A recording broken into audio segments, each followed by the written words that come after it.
All right. Good evening, everyone. Glad to have everyone here. Can I please get some feedback that I'm being heard? Probably in the comments section. Just type in a little bit of word, probably your name, where you're coming from, your country of origin, and everything, so I can know you can hear me. That would be nice feedback, so that we can start immediately. All right. Thank you, Sylvia from Namibia. Thank you. Can I get from one or two more people? Okay, I can see Dorcas. Nice to have you, Dorcas. All right, so I'll just give a little bit of introduction to what we are doing here.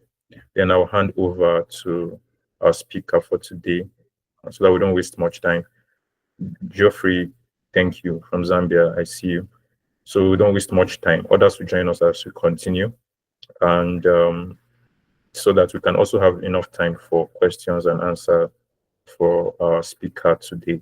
All right, so I'll just give a little bit of introduction speech, a little bit of speech, and I'll hand over to our speaker.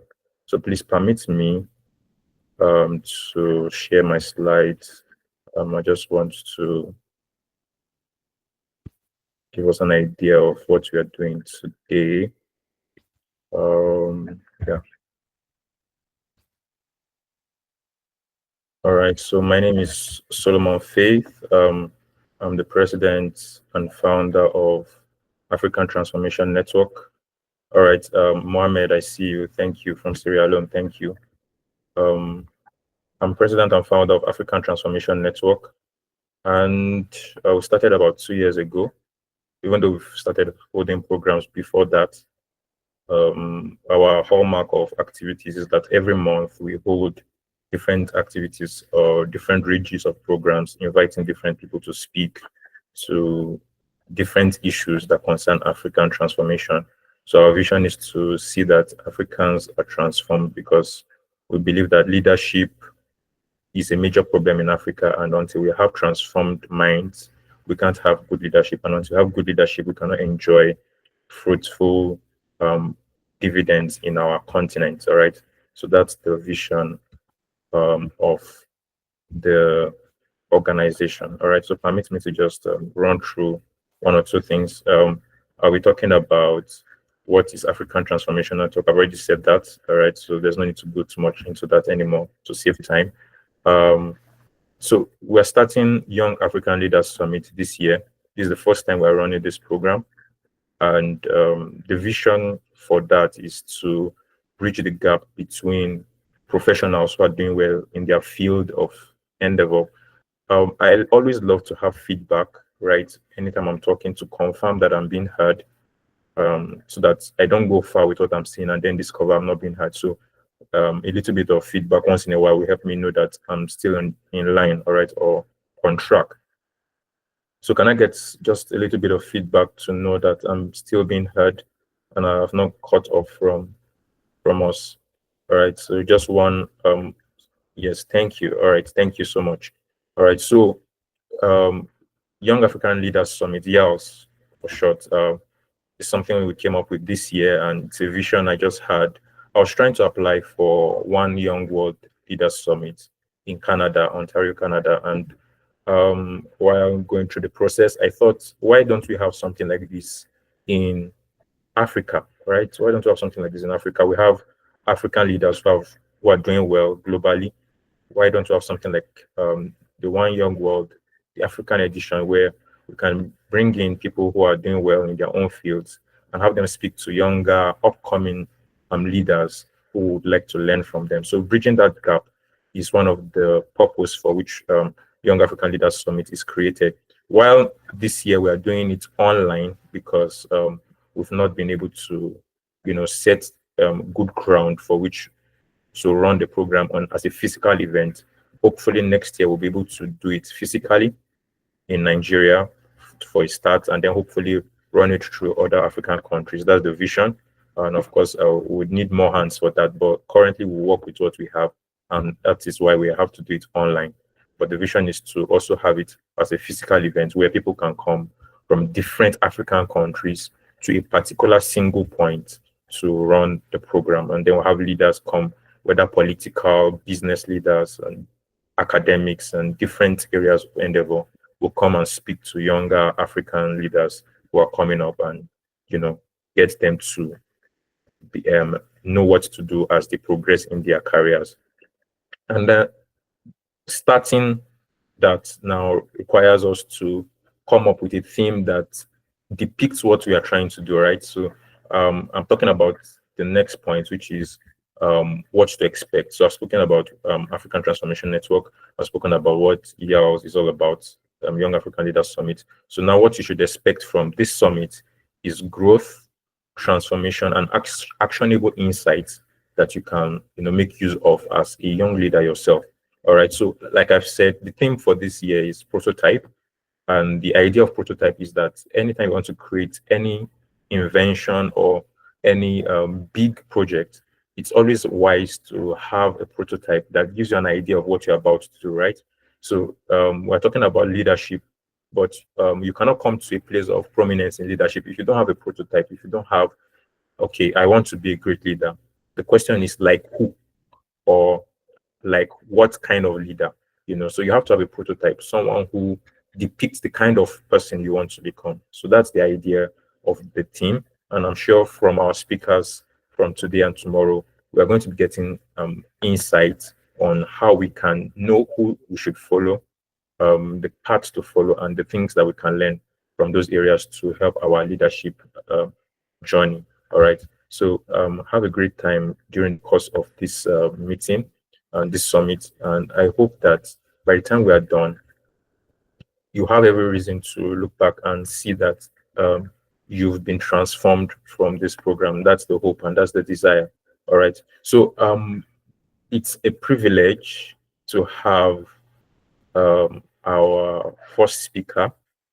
Let me try getting her profile so that I can read it out to us directly, and then we would have her speak. So I'll have to do that directly from the WhatsApp group because I think that will be better. So let me just do it that way. Give me a minute to do that. It's just a minute. All right, so I'll read through it and then I'll hand over to her so that we can begin. All right, so her name is Salmie L. Sakarias. I hope I'm pronouncing the name correctly. If I'm not, she'll correct me when she comes up. She's a lecturer in Namibia University of Science and Technology. She's a dynamic professional with a wealth of experience lecturing entrepreneurship, innovation, business development, and business management. She has an extensive experience in administration and consultancy. She holds an MBA from the University of South Wales, a postgraduate diploma in Open School Operations and Management from the Namibian College of Open Learning in collaboration with the Commonwealth of Learning. And she also has a BA honors in Strategic Human Resource Management and Banking and Finance from the University of Namibia. She specializes in MSME development with a proven track record of conducting market analysis, advising SMEs on collaboration and funding opportunities, and tailoring business strategies. She's a course developer, developing online courses and study guides such as Principles of Management, Organizational Behavior, and a study guide on entrepreneurship for tertiary institutions in Namibia. Additionally, she serves as a content editor for Open Educational Resources, OER courses, focusing on the uses of artificial intelligence in learning. She's passionate about leveraging academic expertise and practical experiences dedicated to driving innovation and growth in education and entrepreneurship, and is a strong advocate for helping Namibian entrepreneurs expand globally. So it's a privilege to have with us Salmie L. Sakarias. Salmie, we are so glad to have you here with us this evening, and we hope to learn a lot from you. So please, over to you. You can please go ahead. Thank you so much. Okay, thank you so much. I'm glad to be here, and I thank you so much for the invitation. And thank you for all of you for being here, because I know it's not easy knowing that today is Family Day. I hope it's Family Day everywhere you are. But yeah, it's Family Day, but here you are to learn something about leadership, right? Okay. Just indicate what you see on the screen before we go ahead. Okay, I see Young Africans Leadership Summit prototype following pattern leaders by Salmie Sakarias. Okay, thank you so much. Thank you for the feedback. Welcome to my session. I hope it will be filled with some excitement, and obviously I would love you to engage during the session, right?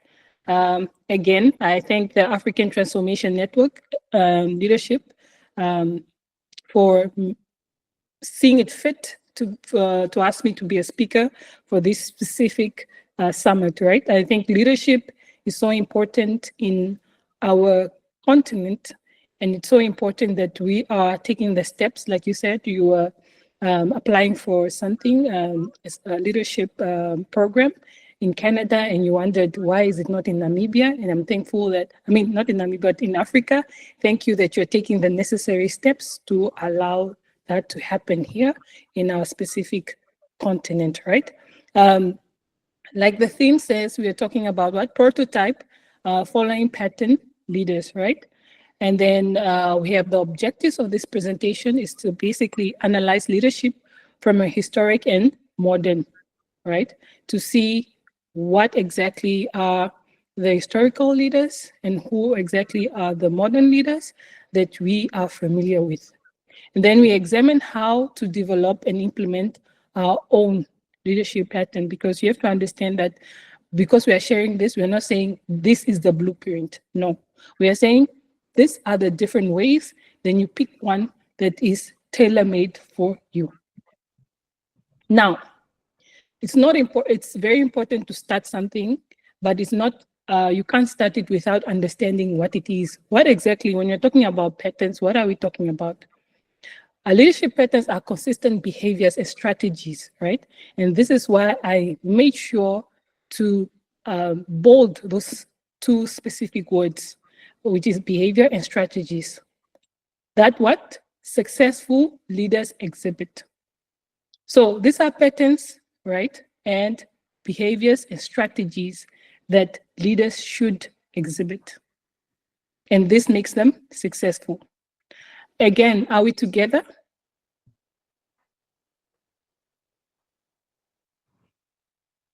Are we there?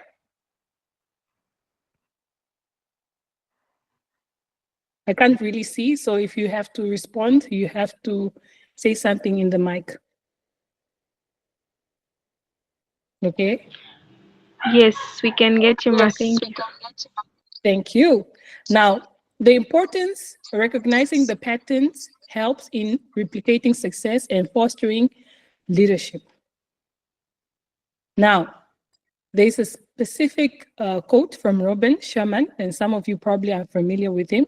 He says, leadership is not about a title or a designation, meaning it's not about your title or your job, but it's about the impact, influence, and the inspiration. Impact involves getting results.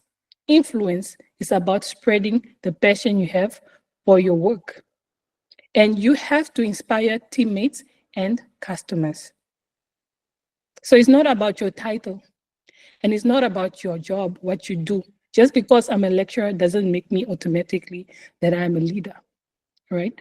But there are specific positions whereby you are placed in a leadership position, but that doesn't make you a leader. Now, we're talking about the historic examples of patterns of leaders. We have African leaders that we are aware of in history, that we even learn about in school in terms of our history books.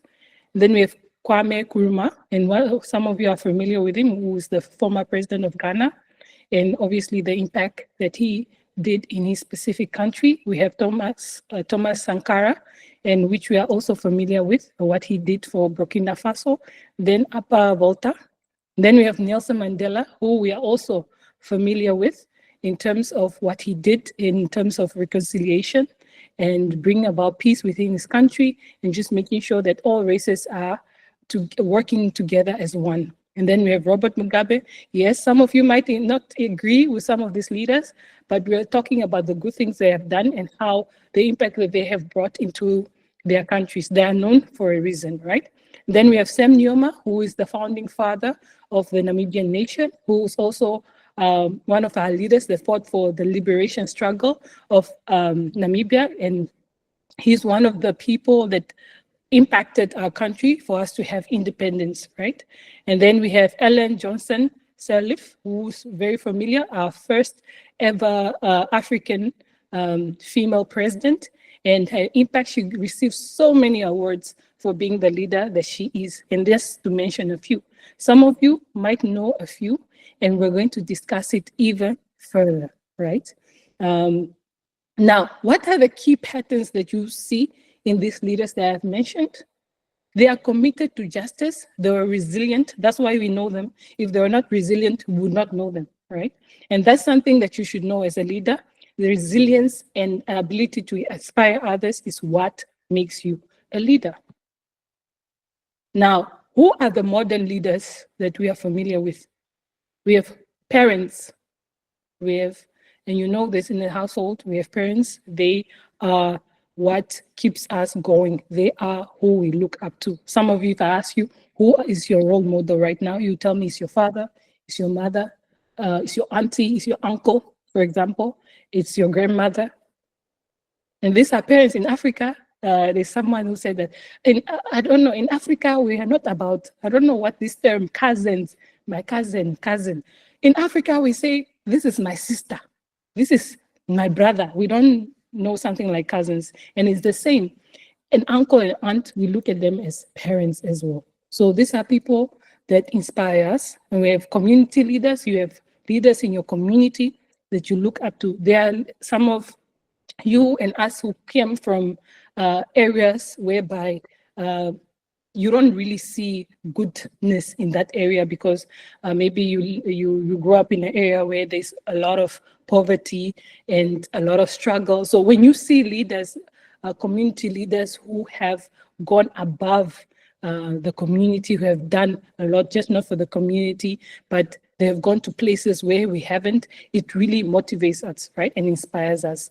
Then we have religion or religious leaders, which also inspire us with their teachings of the Bible and just inspire us to do better, in terms of, reading the story of Jesus Christ and how he came to the world, also inspires us to want to do better. And then, of course, our educators, teachers in our communities. Some of us went to school, maybe some didn't go to school, but those who went to school, you know how important teachers are. Some of you looked up to your teachers, and it's for a reason. They are also an example of the modern leaders, right? And there are so many, and we're going to discuss it further. Who do you think are the modern leaders that I haven't mentioned here, right? And what are the patterns and practices? Well, focus on their communication skills. That's one. If you have noticed, some of the teachers that you love so much, they were really good at communicating. And then another thing, innovative. Some of the leaders that we look up to, especially if you look into history and why they are in history and why we talk about them today, is because they were innovative. Like, for example, Thomas Sankara at the time, he thought about empowering women. At the time, it was not something that was looked upon, but he did that. So he was innovative in that sense, right? And then we have something called empathy, right? Empathy is very important. You cannot be a leader if you cannot walk into other people's shoes. Right? That's so important. You need to walk into another person's shoes. That's how you can be a great leader. Okay, and we move on to characteristics of effective pattern leaders. I'm making sure that you're not sleeping. Just make sure you're not sleeping. Can I get a response to someone if you can still hear me? Yes, you're audible. Thank you. Now, what are key traits and behaviors, right? Integrity. Integrity is a very important word because you need to be a leader with integrity. Can we trust you? You are leading us. Can we trust you? Do you conduct yourself with integrity? Do you have a vision? You can't be a leader without a vision. Where are you taking us? It's a very important. No organization, even right now, we're talking about the African Transformation Network. I hope I said it right, but basically, he spoke about the vision that they have. They said they would like to have this summit whereby people can come and actually attend this in face-to-face or in, what do you call it? And present, right? All of us should be there and actually attend this event. That's a vision. You can't be a leader without a vision. Where are you leading people to? Adaptability. You can't be a leader and you can't adapt. When things are not going well, you're panicking. So obviously, those who follow you will also panic. When things are going great, you're also great. You should not be a leader who only moves according to the weather, but you should be adaptable. Whatever happens, you should give that positivity to your followers, right? And then there's emotional intelligence. Emotional intelligence is very important. I would really recommend that you do more research. There are online platforms, courses that you can do online for free. Learn about emotional intelligence. If you don't know about emotional intelligence, or you're aware of emotional intelligence but you're not sure whether you're emotionally intelligent, please make sure that you learn about it and actually put it into practice. I think this will be your biggest skill when you become a leader, or if you are a leader already. This will help you enhance your leadership skills, because being a leader, you deal with different people with different personalities. Therefore, you should know how to work with different people with different personalities, with different backgrounds, with different races, right? So you need emotional intelligence. You should be able to, oh, this person is acting like this because of this. This person is behaving like this because of this. I am behaving like this because of this, right? You should also, emotional intelligence also brings about an element of self-awareness, being self-aware of yourself. Now, how these traits contribute to success? These traits build trust. Like I said, when you have a vision, when you're adaptable, people are able to trust you. If you have integrity, people are able to trust you, right? And if I ask you if you trust some of your leaders, I think some of you will be like, ma'am, can you please change the topic, right?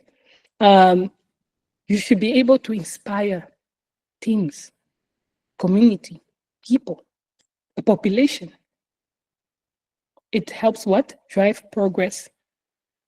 It's because of a leader that your country is the way it is.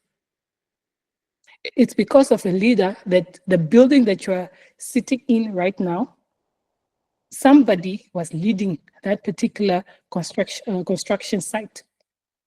So it drives progress, whether good or bad progress, either way, it drives what? Progress. Now, we're going to speak on a case study of great leadership. We have Nelson Mandela, like we talked about, his leadership during the anti-apartheid movement, his emphasis on reconciliation, which was big. He even won the Nobel Peace Prize together with then President de Klerk. Because of what? He was able to reconcile. Where others wanted to fight, he decided, no, we don't want bloodshed. We don't want civil war in our country. Let's just come together and reconcile, and then I become president, and then we move from there. And then his ability to unite what? Diverse groups. That's not easy. To bring together people of different, from different tribes, different race to come together. It's not easy, but that's something that he was able to do. And Nelson Mandela, because of what he did, he's well known all over the world. There's no one, very few countries know about, don't know about Nelson Mandela, because that was his impact. And even that year, the rugby team actually won the Rugby World Cup. So wow, Not only did he become pregnant, not only did he bring reconciliation, what did he do? He brought about independence. He brought about also, they were able to win what? The World Cup, Rugby World Cup. Now, I didn't only want to give a case study about good leadership or great leadership, but I also want to give a case study about bad leadership. And then we have Idi Amin. We know him very well. Those who don't know, please recall back to your history books. This is a man known to have killed a large number of his people in Uganda, right? And he was not empathetic during crisis. He was a dictator, and he did things for selfish gain. So this is the type of leader that you do not want to be. So we're not only going to speak about the good, but also going to tell you about the bad. That's how you know what pattern to follow. Now, developing a leadership pattern. Now, this is something that I would say. Leadership is never about you, but the people you are called to. If you want to be a leader, you must stop the element of what you want. It's not about you, but it's what the people need.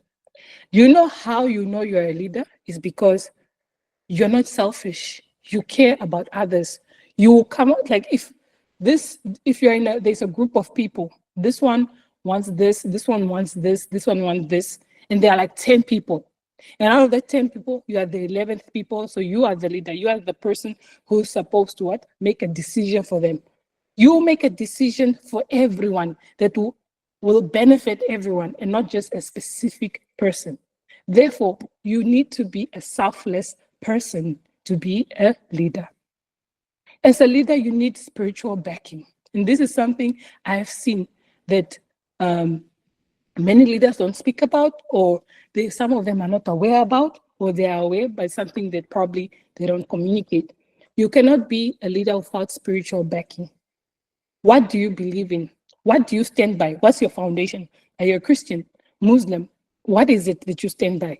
You need to have a spiritual backing, or else you're just a person who's just in the air, not knowing what you're standing on. So it comes back to what we were talking about in point 2. Find who you are and your purpose. And we spoke about this. Know your mission and your vision. What is it that you're here for? Why are you here in this particular era, in this century, 21st century? What is your work? What are you supposed to do? Now, you can't be a leader, you don't have a mission and a vision. So any wind that comes, you just go with it. So you need to know what you are called for. And then you have to learn from others. Mentorship. Mentorship is very important. Why? Because you learn from those who have already gone through the process. A mentor doesn't have to be physically there. Sometimes if you have one that's physically there, where you can have a session here and there, that's great. But most of the time, there's so many resources. There are books, there's podcasts, there's YouTube. There's so many resources whereby you can find yourself a mentor, somebody that you listen to, somebody that inspires you and then helps you to be a better leader.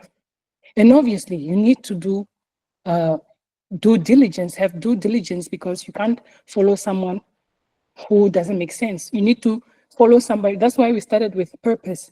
This person should align to where you're going. You can't just pick a leader because he's a leader. No, they should be aligning to where you're going. And then practice what you learn. It's so easy to learn, but do you actually practice? Most people, they learn, but they don't practice. So why were you learning in the first place? What I do is like, if I know that I'm not going to put into practice what I'm about to learn, then I don't learn it at all. Because I would wasted my time, wasted my energy learning something and not actually put it into practice.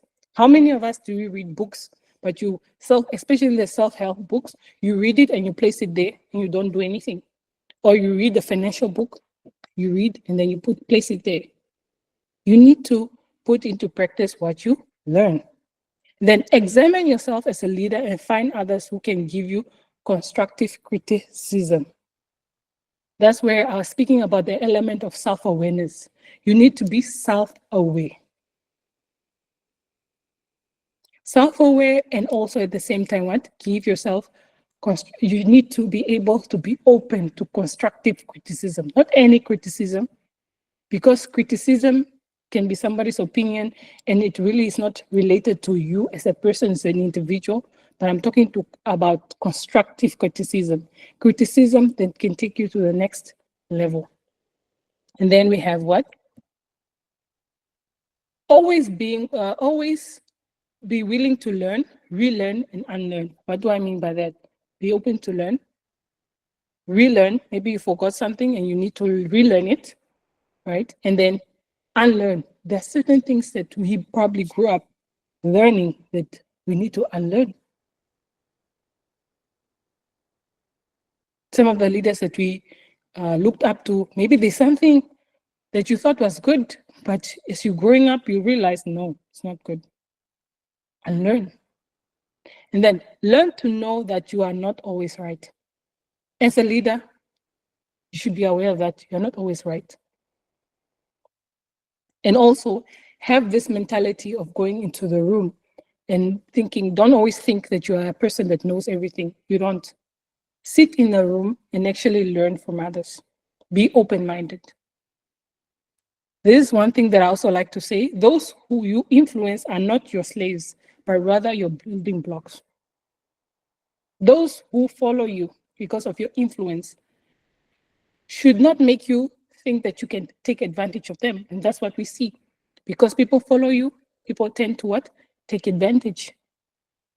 Because when you are a leader and they are followers, because some people are natural leaders and then some people are natural followers, and there's nothing wrong in being a follower.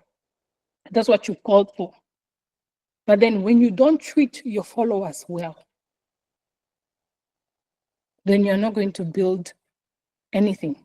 But when you treat your followers well, you're going to work together to make a huge impact and help other people. Then there's this one that's very famous, which you grow by lifting others. And that's true. You grow when you what? Lift others as a leader. Now, how do you implement these patterns? You set clear goals. And I mean clear.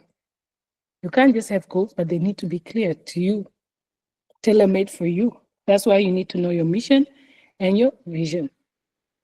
Practice active listening. This is a problem that most of us, no one can tell me anything, but most of us went through this. If those who have learned, and then there are those who are still learning. Active listening, not just listening so you can respond, but actually listening so you can understand, so you can also see where this person is coming from. And then lead by what? Example. Lead by example. Because there's a saying that says, don't do what I do, but do what I say. I don't know, are you familiar with that statement?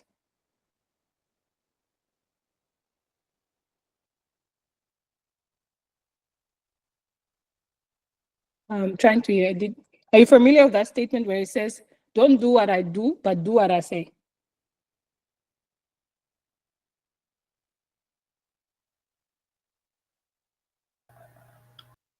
Yes, we are familiar with it. Okay, but in this case, you need to do what you do and do what you say, right? That's how to be a great leader. And then common challenges, resistance to change. When you are resistant to change, that's where we talked about adaptability. Like, for example, people who are resistant to change when technology took place, who are those people? I'm one of them. Huh? You are resistant to change, but here we are using technology, right? So don't be resistant to change, because then that's a challenge of being a leader. And then maintaining consistency. If you're not consistent, people will not trust you. Then balancing multiple roles. You need to learn how to balance multiple roles as a leader. You have to be there for your family, but also be there for your followers and those people that you are bringing impact to.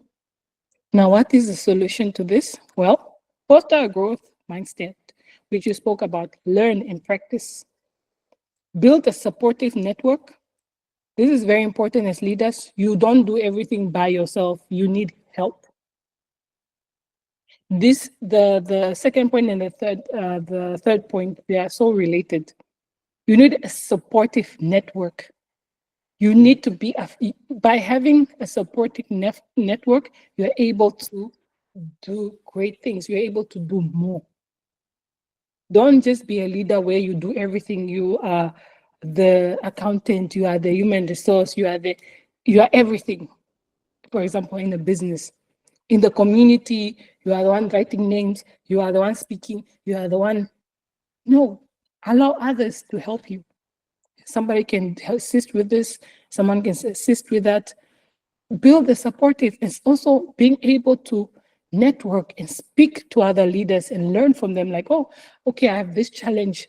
How can I better do this particular thing?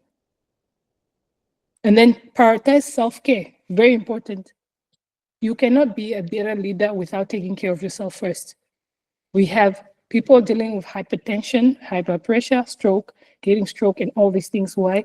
Because they want to do things by themselves. You are stressed, you are angry, you are aggressive because you don't prioritize self-care.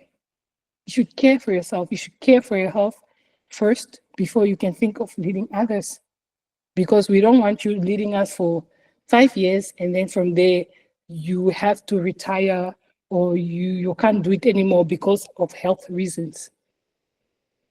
So you need to take care of yourself and your mental state. If you have to go to therapy, contrary to the belief systems and the myth, especially in Africa, it's like when you do therapy, you're maybe crazy or you know, like, yeah, he's crazy. That's why he's going to therapy, or he's going for counseling, or he's going to a psychologist because he's crazy. No. Therapy is also to help you know yourself better. So if you need it, please go. If you need to do it in secret, please do, because maybe you are afraid of stigma, right? But do seek for help.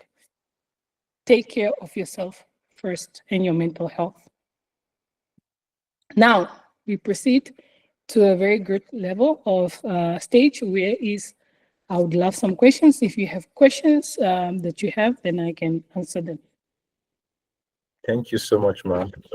Really appreciate the time and effort put into this presentation. We really learned a lot. While we were speaking, someone dropped a question, but I can't really understand the question, so I'll ask the person to unmute and ask. And then also, if you still have a question, please you can just raise your hand so that to be coordinated. I'll call the next person that raises their hand. So let's have Blessing Chiwetu ask her question. Please unmute and ask your question. Okay, sir. Thank you so much. Good evening, everyone. So my question is, how does one overcome the ego as they are climbing the ladder? Because many other times, people start with a humble heart, but as they grow and escalate, they tend to change. So how do you manage that ego that just comes and overpowers you at times? Thank you. Okay, thank you so much, Blessing. And that's a very, very, very good question, right? Very true. There's an element of ego and any other things that comes as you're climbing the corporate ladder or whatever it is that you're trying to go into. One thing that you should know is what you just said. How do I avoid having an ego? Meaning it starts with what? Awareness. You are aware that this is something that a lot of people struggle with, right? So when you're aware of it, it means that you should take the steps necessary to ensure that you don't get there. So what do? You need to do research. Okay, what is an ego? What are the signs of ego? right? And now what happens is when you see it coming towards you, maybe pride, ego, and you think they call it also the superior complex, where you think you're better than everyone else. When you pick up those signs, you remind yourself that, hey, we're not doing this. Let's be humble. Let's learn, let's grow. That's why I'm saying when you're in the room, if you come in with the mindset, I already know something, then you are not willing to listen. But if you come into a room and say, I don't know anything, then you will learn. It's the same way. It's about working with your mind, programming your mind to know that, okay, tell yourself, no, that's not what I'm going to do. And just make sure you remind yourself to stay in a humble state, because it's a continual thing. It's a continuous, so you need to continually remind yourself not to be that person, right? And for me, being a Christian, I would definitely say pray. If you're a Christian, and whatever belief system that you believe in, pray about it so that that doesn't come to you, because now you're aware. They call it traps. Traps. These are traps that each and every person goes through. So it's not something that you can overcome, or something that you can not overcome, but it's not something that you can avoid. It's something that comes. So you need to be aware of the signs, and then make sure that you put back yourself in a position whereby you don't lure yourself into that person of being egoistic, superior complex, and all these things, right? I hope I answered you correctly. I hope that was clear. Yes, sir. Thank you so much, madam. Okay.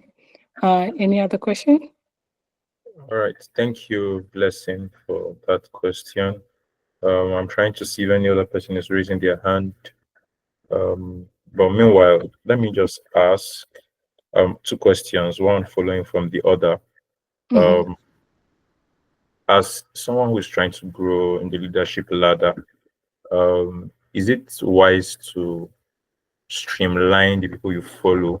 As you know, you talked about mentorship and all that. So is it wise to streamline? Is it best practice to streamline the kind of people you follow, since you know the path that you really want to follow through in your field or your career? So is it wise to just streamline and decide, oh, these are the people I listen to, these are the people I following, and then just exclude others, just focus on them? And then secondly, how do you decide the people to follow? If that's okay, how do you decide these are the persons I want to follow? What are the things to look out for in the person you would like to mentor you? And you spoke about the fact that sometimes the person you want to mentor, you might not be someone you're close to. So you can go through their materials, their podcasts, their books, and all that. So how do you decide, oh, this is the person I need to follow through with? This is the person I need to listen to. This is the person I need to learn from. I don't know if you got the two angles to the question. Yeah, I just want you to explain what you mean by streamline, so I understand you Okay. completely. Clearly. Yes.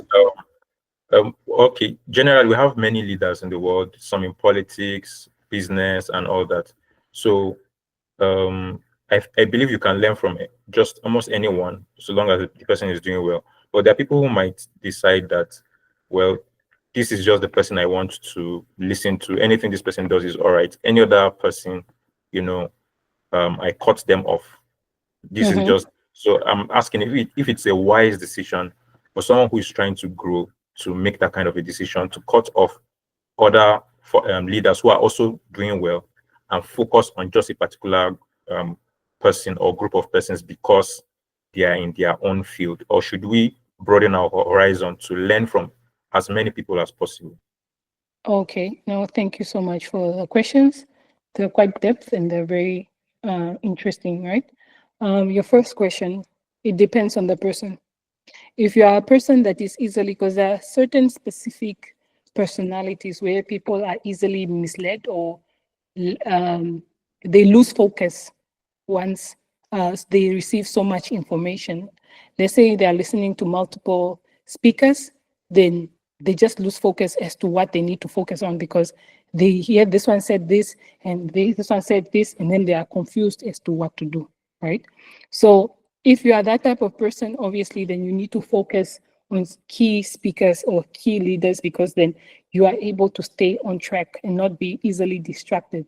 Because we live in a world right now, a lot of people are so distracted. Even being an university educator, it's hard to keep students just their attention span is so short, right? So if you're an individual where you know that you are easily derailed, you're easily confused or easily distracted, then I would advise you to obviously focus on the different, on specific leaders that you follow or that are aligned to where you're going. But if you're a person that is easily, you know where you're going, and you can listen to different people and you can filter, okay, this is not for me, but this one is for me, and this is for me, then you can be open to listen to different leaders from different industries, because it will still at the same time, because you are picking out certain things from these leaders. So obviously you are able to combine everything and make use of it in your own life. Okay, that is the first question. The second question, how do you look for a mentor? It's a very good question. Again, it starts with you in terms of knowing your vision and your mission. When you know your vision and your mission, you are able then to look at mentors who are in that area, right?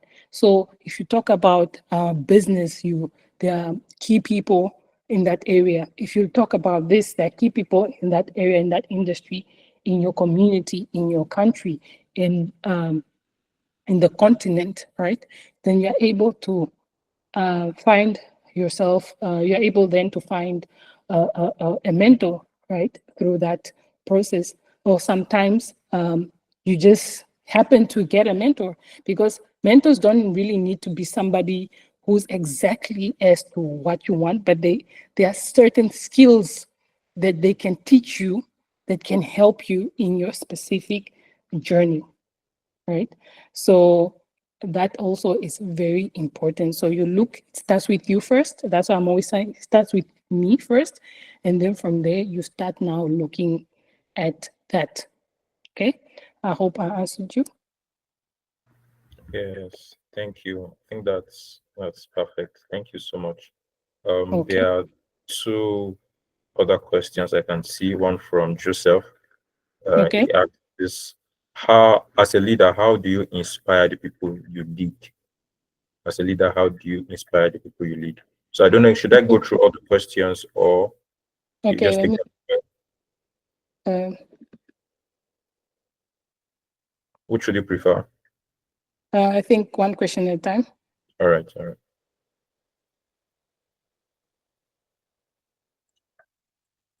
The people you lead. Yes. Okay. One way to inspire the people that you lead is actually to, this is my opinion, is actually to get to know the people that you're leading. All right. It's very important. I remember one of the things that me and Solomon we spoke about. I remember when you communicated, and I was like, is there something that I should know? Solomon, do you remember that? Yes, definitely. It's because when I come and present, I don't want to be lost. I need to know my audience. All right. It's the same way. As a leader, you need to know the people that you're supposed to inspire.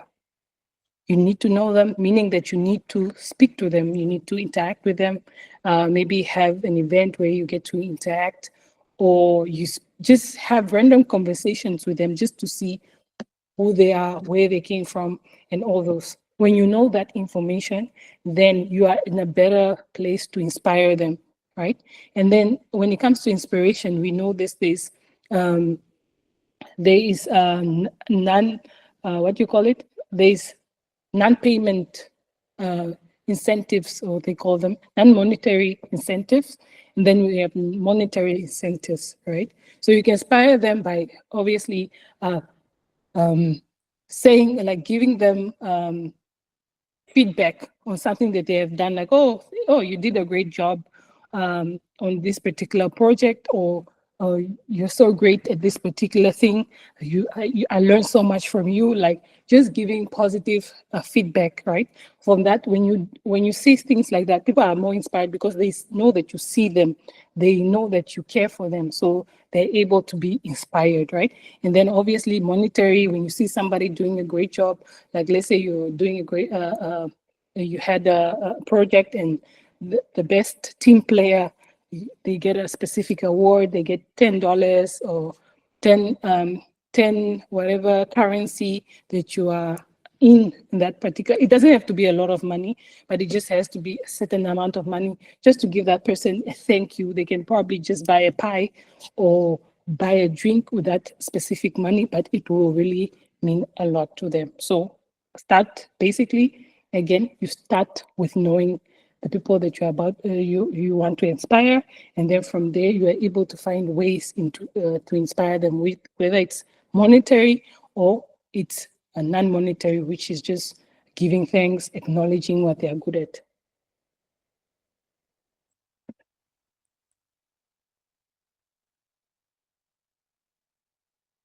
Okay. I can go ahead with the second. Yes. All right. So David is asking. All right, Joseph says thank you. So David is asking, how do I reduce my curiosity and fear as I take the lead? How do I reduce my curiosity and fear as I take the lead? Do you get the question, or should we? Okay. Yeah, I get the question. Okay. How do you reduce your curiosity and fear as you lead? Okay. Curiosity. Curiosity is good and it can also be bad, right? It's good in a sense of you're always willing to learn, but it's bad in a sense whereby if whatever you're trying to learn, you don't get enough information, then you don't want to move ahead, right? And then fear, we know fear, it's also one of those that can really limit you, right? So how do you reduce curiosity and fear as you lead? Is just by doing it. I know it's that simple actually. Just do it.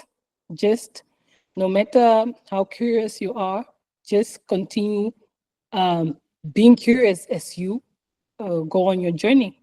And as you're afraid, keep doing it. Keep doing it, and then you see slowly by surely the fear goes away, right? And what do I mean by this? Let me give you an example of public speaking. Public speaking, if you're not a public speaker by nature, public speaking, by the way, is the biggest fear in the world. Like it's number one. Out of all the fears, people fear public speaking more.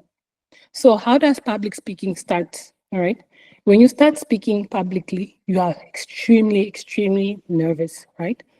You sweat on your palms, you get jittery, you are shaking and everything. But then you don't stop. You continue doing it, challenging yourself. Every event you speak, every whatever you are offered, whether it's at a family gathering, wherever you are given an opportunity to speak, you just take that opportunity. And the more you do it, the more you practice, the more you become comfortable. And then the fear isn't that there anymore, like the way it was in the beginning. So that's what I mean by just do it. And you see, as you're doing it, that the fear is reducing. The curiosity, I won't say reduce your curiosity, I just mean that move with it, but let it not stop you from moving forward. All right. Thank you so much, for that. I think that's been helpful to Mr. David and to all of us. All right. So I'll take the next question. Okay. There's another question, but let me first take this. Do you need to be rich? That's from Luda Martin. Luda Martin. Do you need to be rich or financially stable in order to lead? Do you need to be rich or financially stable in order to lead? In order to be a leader. To lead, yes. In what context? Can you come in to give me Probably, context?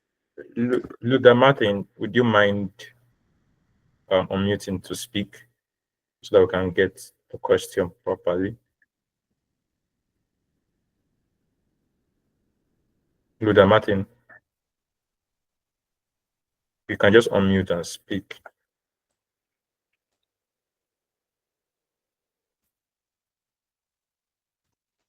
Yes, go ahead. Thank you so much, dear organizers, especially Mr. Solomon and our dear guest. Generally, my name is Okero Emmanuel and I'm from Uganda.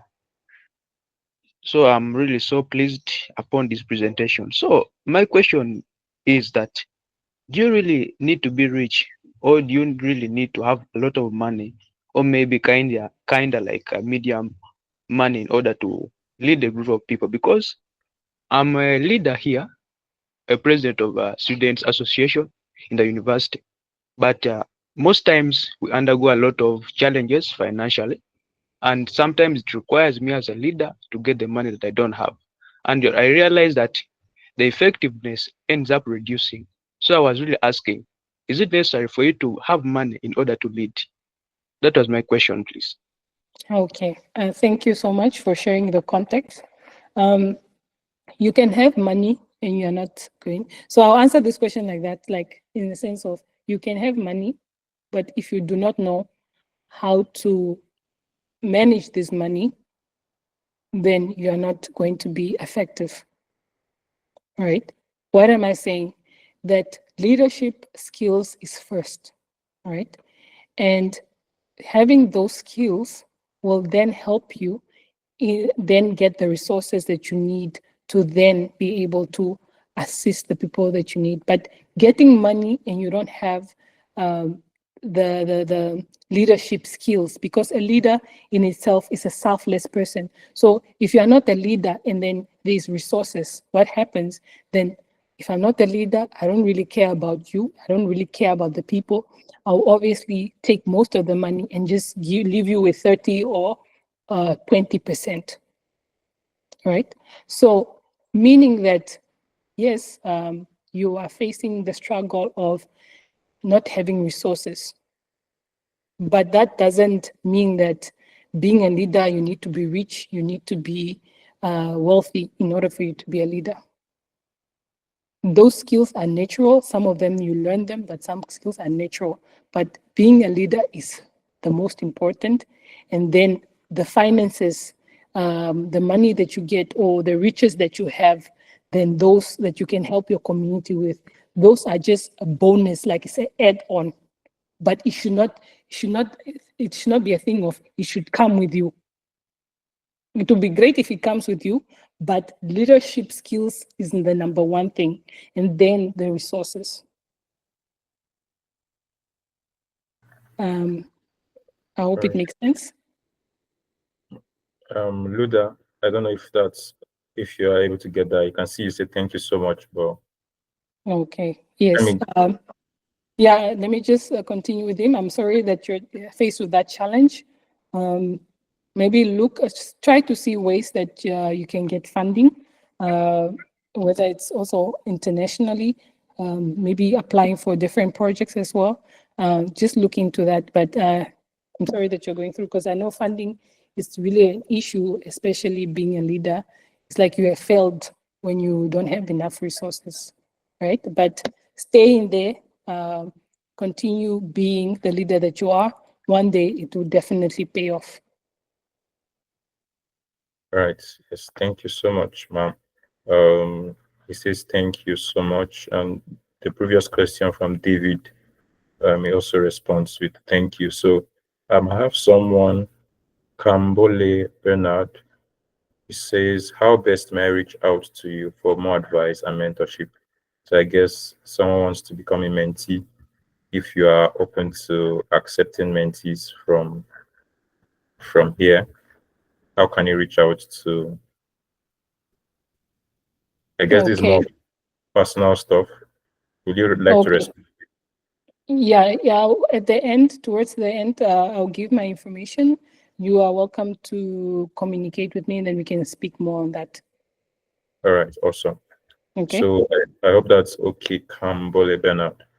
So when the information is posted, you can just easily reach out, or if you're on the platform also, you can reach out to me. Yeah. I would get across to you across to her. I'll find a way for you guys to get across. All right. So I I can't see. Okay. I don't know if there's a question. Also interested, modern leader. David, if you have a question, please can you rephrase or unmute so that I can get that? If that's not a question, then I can just move ahead so we can round up. Okay. All right. I don't think it's a question, I guess. So can you just probably in 5 minutes or 10 minutes just round up probably from all the questions you've heard, plus that you have gotten perspective from the questions in relation to your presentation. Probably you have one or two things to say. Would like to hear from you. Yeah, okay. Actually, the presentation is still continuing, but yeah. So as we spoke, in conclusion, you just need to recognize the leadership patterns that you need to follow and make sure that you tailor-made patterns that are according to your mission and your vision, and just creating your own personal leadership style. Don't be one that is, okay, Mr. Solomon is doing this, Mr. Faith is doing this, so let me also do the same thing as he's doing. No, you have your unique style of being a leader. So make sure you explore it so that you can be an effective leader. And another thing is it's a continuous journey. You will not get it at once. It has its ups and it has its downs, but always be committed. That's why a mission and vision is so important, because there are times when you only have that to hold on to, right? So it's important that you make sure that you know your mission and your vision, and obviously learn to adapt. And then these are the different resources that you can use. If you're familiar with John C. Maxwell, he's very well known author in terms of leadership. And then there are authors there. And then I also found one for who wrote something, and he's from our continent. And the key to a great Africa, the leadership guide to development and peaceful coexistence. These are just some of the resources that you can look into in terms of leadership to help you become a better leader, right? With those few words, I thank you. All right, awesome. Thank you so much. I'm so excited to have had you speak to us. So please, those who are asking about the contact, you can see Salmie Sakarias LinkedIn. If you're on LinkedIn, you can easily follow her on LinkedIn. Just search her name on LinkedIn. She will accept your connection request, and you can just easily send a message. Or her mail. Her mail was also. I don't know if you can still present that, or you type it in the chat. Salmie, Yes. will that be okay? Yes. All right. Yeah.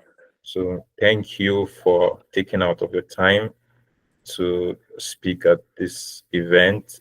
I know it's ending of the year, and the ending of the year comes with so many activities, and we're all busy. But you decided to take out time to speak. So it shows your own passion for leadership and for grooming others. We really appreciate your time, and we're so grateful. Thank you so much. And then I was just thinking that, well, it's a plus for me to have made another connection this year. So definitely we're talking more. And I hope to become a friend also. So thank you for accepting our invitation. We're so grateful. Please, in the comments or through reactions, just let Salmie know that you are so grateful. You're happy to have had her. Your thank you, appreciations, let her know. Thank you so much. Thank you so much for the love. Yes, thank you so much. We're grateful. All right. Usually we start with an opening prayer before we even. I can't see. I don't know if I'm seeing correctly. Someone's raising a hand. Usually we start with an opening prayer and we end with the closing prayer. I forgot to start with the opening prayer, but we'll be rounding up with the closing prayer now. So if there's no more question or there's no more comments from anyone, I would like to round up with a prayer and then we can all have a very good evening. All right. So since I'm not seeing any more comments or anything, let's just take the short prayer and then we'll all have a very good evening. Thank you so much.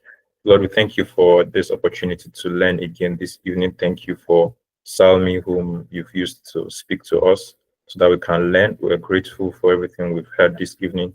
We ask that the grace to make use of it in our own journey as we progress in life, you grant unto us. And then very soon in the future, we'll have cause to make reference to this kind of meeting as a source of our becoming great and successful. In Jesus' name, amen. So we are so grateful, ma'am. Thank you so much. We appreciate you. Thank you so much. Thanks to everyone also who made out time to be on this call. I'm so grateful. Dorcas, Kambole, Joseph, Gomez, Sylvia, and everyone. Let me just be mentioning the name, but we're done, so you can actually take your leave.